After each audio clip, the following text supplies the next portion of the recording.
इना मीना डिका ओ डायडा मिनिका ओ चिका पिका रिका ओ बम पम पोस। नमस्कार, स्वागत है आपका हमारे इस YouTube चैनल पर। मैं मुनमुन श्रीवास्तव आपका हार्दिक अभिनंदन करता हूं। आप सोच रहे होंगे कि आज मैं ये कौन सा गीत गुनगुना रहा हूं और आखिर क्यों गुनगुना रहा हूं। बात ही कुछ ऐसी है, आप भी सुनेंगे तो चौंक पड़ेंगे। आप किसी को अच्छा लगेगा, किसी को बुरा लगेगा, कोई कहेगा बहुत अच्छा हुआ और कोई कहेगा ऐसा नहीं होना चाहिए था। यही डिबेट जो है वो बीते सप्ताह भर पहले शुरू हुई थी ड्यू में, और अब कल ये डिबेट फिर से शुरू हो गई। जी हाँ, मैं बात कर रहा हूँ ड्यू के यूजी एडमिशन की। DU UG admissions CSAS portal पर जो है वो हो रहे हैं, और इस साल भी जो है वो ये एडमिशन प्रक्रिया, जैसा कि कहा गया था कि लंबी नहीं खींचेगी, लेकिन वो फिर से एक बार लंबी खींच रही है। और उस पर हल्का सा जो ब्रेक लगा वो उस नोटिस से लगा जो ड्यू के रजिस्ट्रार ने जारी किया कि 31 अगस्त को जो है इन कोर्सेज़ को लेकर जो है वो लास्ट डे होगा एडमिशन का। इस बीच कल यानी जो तारीख निकल गई 19 अगस्त, आना था आपका अपग्रेडेड राउंड 2 का रिज़ल्ट। शाम हो गई, इवन रात भी हो गई, लेकिन वो एलोकेशन नहीं आया। कुछ लोग जो है वो लाइव स्ट्रीमिंग की दुकान सजाए बैठे थे कि आ गया रिज़ल्ट, आ गया। कई स्टूडेंट ने कहा कि सर आ चुका है रिज़ल्ट, आप बता नहीं रहे हो। कल दिल्ली विश्वविद्यालय में 2 बड़े कार्यक्रम भी थे। दिल्ली की मुख्यमंत्री रेखा गुप्ता आई थी और उन्होंने जो है वो लेडीज़ स्पेशल बसों का उद्घाटन किया दिल्ली विश्वविद्यालय में। तमाम अधिकारी भी वहाँ मौजूद थे। इसके अलावा एक बड़ी प्रेस कॉन्फ्रेंस भी हुई जो आप जाकर देख सकते हैं। उसका जो लिंक है वो मैं डिस्क्रिप्शन बॉक्स में डाल दूँगा। एक बड़ी प्रेस कॉन्फ्रेंस हुई डूसू यानी कि Delhi university student union election के कोड ऑफ कंडक्ट को लेकर और लॉ एंड सिक्योरिटी ऑर्डर को लेकर, जो ड्यू के प्रॉक्टर प्रोफेसर मनोज कुमार सिंह ने आयोजित की थी। इसमें बहुत सारी बातें जो है वो कही गई और आज तमाम आप अखबारों में भी पढ़ लेंगे उसकी रिपोर्टिंग। उसमें यही कहा गया कि इस बार जो है वो डूसू इलेक्शन करवाए जाने को लेकर विश्वविद्यालय प्रशासन ने बहुत ज़्यादा मुस्तैदी दिखाई है और पुलिस प्रशासन भी जो है वो पूरी तरह से जो है कमर कसे हुए हैं। लेकिन दिल्ली विश्वविद्यालय के एडमिशन की हाल का क्या कहें, अभी आपको बताते हैं। मुझे याद है कि 2023 की बात रही होगी और एडमिशन प्रक्रिया के बाद जब सीटें नहीं भर रही थी सीसेस से, तो मॉपअप राउंड लाया गया। उसमें CUT के स्कोर से भी और क्लास 12 के स्कोर से भी एडमिशन लेने की बात कही गई, लेकिन वो राउंड जो है वो ठीक से हो नहीं पाया क्योंकि कॉलेजेस को समझ ही नहीं आया कि उन्हें करना क्या है, लिहाजा सीटें खाली रही। 24 में जो है बाकायदा जो है वो अनाउंसमेंट करके हुआ। थोड़ा बहुत रिज़ल्ट आया, कहीं किसी कॉलेज ने ढंग से पोर्टल पे काम नहीं किया, तो कहीं उन्हें समझ ही नहीं आया कि सीटें कैसे अलॉट करनी है, कैसे क्या करना है, कहाँ पर जो है पोर्टल में क्या मूवमेंट है, ये सब बातें जो है वो आई। उसके बाद बीते साल जो है वो बाकायदा एक फ़िज़िकल स्पॉट राउंड आयोजित किया गया ड्यू के स्टेडियम के मल्टीपर्पज़ हॉल में।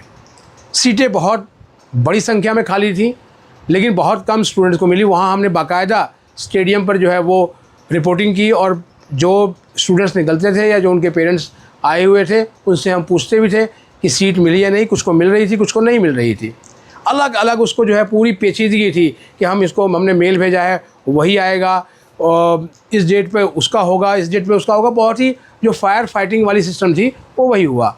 इस बार भी जब 2 राउंड के एडमिशन के साथ ही दिल्ली विश्वविद्यालय का एकेडमिक कैलेंडर सुधारने की कवायद को देखते हुए जब कॉलेज शुरू किए गए, तो तब तक बहुत ही एक जैसे कहते हैं कि वो ऊँट के मुंह में जीरा वाले ही थे कि वो एडमिशन हुए थे, सिवाय कुछ कैंपस कॉलेज को अगर जो है वो छोड़ दिया जाए तो अभी भी वो यही स्थिति है। लास्ट जो आंकड़ा दिल्ली विश्वविद्यालय के एडमिशन ब्रांच ने जारी किया था उसमें 48,000 प्लस के फ्रीज़ का जो है वो आंकड़ा था कि इतने कैंडिडेट्स ने अपना जो एडमिशन है वो फ्रीज़ कराया है। तो यानी कि मान के चलिए कि यही उस समय तक के एडमिशन थे, और 71,624 में से अगर आप इसको माइनस करें तो आपको खुद ही पता लग जाएगा कि फ़िगर कितनी है। इस बीच अदिति कॉलेज बवाना में और भगिनी निवेदिता कॉलेज जो कि नजफगढ़ कैर में है, उन्होंने फ़िज़िकल तरीके से जो है एडमिशन शुरू किया। 2 राउंड शायद उनके अब तक हो चुके हैं, और जो जानकारी दी गई है भगिनी निवेदिता कॉलेज में 200 से ऊपर एडमिशन और लगभग इतने ही एडमिशन अदिति कॉलेज में इसके ज़रिए हुए हैं जो डाटा इनके प्रिंसिपल्स ने जो है वो जारी किया है। अलग से इसमें एडमिशन ब्रांच ने कोई डाटा जारी नहीं किया। कल 19 अगस्त को जब स्टूडेंट इंतज़ार कर रहे थे कि उनकी सीट अपग्रेड हो राउंड 2 के अपग्रेडेड राउंड के हिसाब से, क्योंकि उस राउंड को चलाने के लिए भी लगभग 4 दिन का समय लिया गया था और उसके बाद भी जो है वो सीटें शाम क्या देर रात तक भी अलॉट नहीं हुई और फिर नोटिस आ गया। कम से कम ये तो रहा कि आवाज़ उठाने से ये चीज़ें हुई कि एक नोटिस ज़रूर जो है वो जारी कर दिया गया कि शेड्यूल को अब रिवाइज़ किया जाता है, यानी शेड्यूल जो है वो अब एक दिन आगे बढ़ गया, यानी वो जो नतीजे हैं वो आज आएंगे। इधर श्यामलाल कॉलेज और राजधानी कॉलेज ने अपने यहाँ जो है वो क्लास 12 के मार्क्स के आधार पर कुछ कोर्सेज़ में जो है वो एडमिशन की प्रक्रिया खोल दी कि मेरिट बेस्ड जो है वो एडमिशन करेंगे। इस बारे में सूचना कॉलेजों के वेबसाइट पे अवेलेबल है, लेकिन एडमिशन ब्रांच की वेबसाइट पर इसको लेकर कोई सूचना नहीं है, हमें तो नहीं मिली। अगर आपको दिखी हो तो आप कमेंट बॉक्स में ज़रूर कमेंट करके बताइएगा। सवाल ये है कि क्या दिल्ली विश्वविद्यालय का जो एडमिशन प्रक्रिया है वो यू टर्न ले रही है, जैसा कि तमाम विशेषज्ञ पिछले दिनों कहते भी थे कि CSAS सिस्टम में काफ़ी दिक्कतें हैं और उसको जो है वो फुल प्रूफ करने की ज़रूरत है, क्योंकि ये प्रक्रिया इससे लंबी खिंच रही है और जो कॉलेजेस हैं उनको परेशानी हो रही है बहुत ज़्यादा इससे। और जो पढ़ाई भी है वो जब स्टूडेंट बाद में आ रहा है उसको कैसे जो है वो उसकी पढ़ाई को कवर किया जाएगा, ये भी एक देखने वाला सवाल होगा। अब इन 2 कॉलेजों के अलावा जो है वो तमाम कई और कॉलेज भी कह रहे हैं कि हमें भी ये छूट मिलनी चाहिए कि हम क्लास 12 के स्कोर के आधार पर एडमिशन ले सकें। मुझे अच्छे से याद है कि पिछले दिनों दिल्ली विश्वविद्यालय के vice chancellor professor Yogesh Singh ने भी कहा था कि अगर सीटें जो है वो इससे नहीं भरती हैं तो क्लास 12 के अंक के आधार पर भी जो है वो भरी जा सकती हैं। इस संबंध में UGC की भी गाइडलाइन है कि अगर CUT के ज़रिए जो है वो सीटें नहीं भरती हैं तो आप क्लास 12 के अंकों के आधार पर भी जो है वो एडमिशन ले सकते हैं। तमाम जो है वो विश्वविद्यालय यही कर रहे थे, लेकिन सवाल ये है कि जब 2 राउंड का शेड्यूल निकाला गया था उसके बाद, और वो शेड्यूल भी जो है वो जो निकाला गया उसमें भी 1 राउंड के आधार पर ही एडमिशन हुए, क्योंकि दूसरे राउंड का जो एडमिशन हुए थे जिस दिन उसके फ़ीस जमा करने की जो अंतिम तारीख थी, ड्यू का कॉलेज उसी दिन जो है वो यानी 28 जुलाई को ओपन किया गया। तो तब तक कितनी संख्या थी उसकी जानकारी भी नहीं मिल पाई है। अभी भी जो है वो कोई ऐसी जानकारी नहीं है कि दिल्ली विश्वविद्यालय में कितनी सीटें भर गई हैं और कितनी सीटें खाली हैं। तो क्या जो ये अपग्रेड राउंड 2 का जो रिज़ल्ट है वो कल इसलिए रोका गया क्योंकि इन कॉलेजेस में जो है वो फिज़िकल फॉर्म में एडमिशन हो रहे हैं, लिहाजा सीटों की गिनती नहीं हो पा रही है कि कितनी सीटें हैं, कितनी सीटें भर गई। तो ये चीज़ें जो है वो सामने आनी चाहिए कि क्या ऐसा हो रहा है। क्यों? क्योंकि दिल्ली विश्वविद्यालय में एडमिशन लेने का अधिकार देश भर के तमाम स्टूडेंट्स को है और उन्होंने बड़ी मेहनत के साथ बोर्ड के भी एग्ज़ाम दिए थे, बोर्ड के भी वो बहुत विक्टिम थे, OSM सिस्टम का वहाँ पे वो शिकार हुए।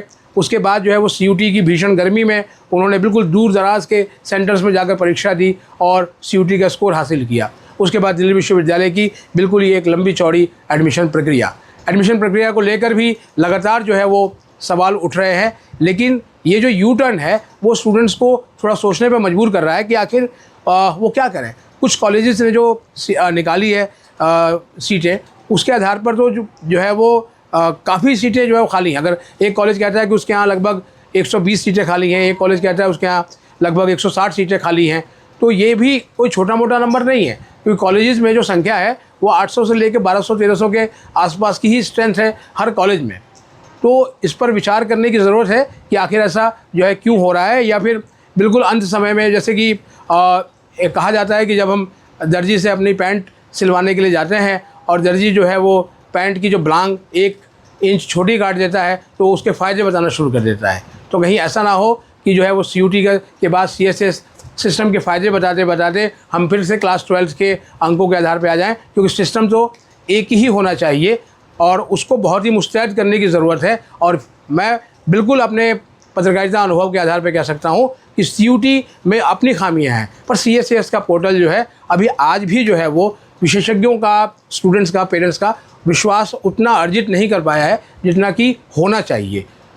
आप हमारी राय से कितनी सहमत हैं कमेंट बॉक्स में ज़रूर बताइएगा, और आपके जो सवाल हैं वो आप लिख भेजिए। और ये वीडियो आपको अगर अच्छी लगी हो तो लाइक करके हाइप देना ना भूलें। मिलते हैं एक और एपिसोड के साथ, तब तक के लिए नमस्कार।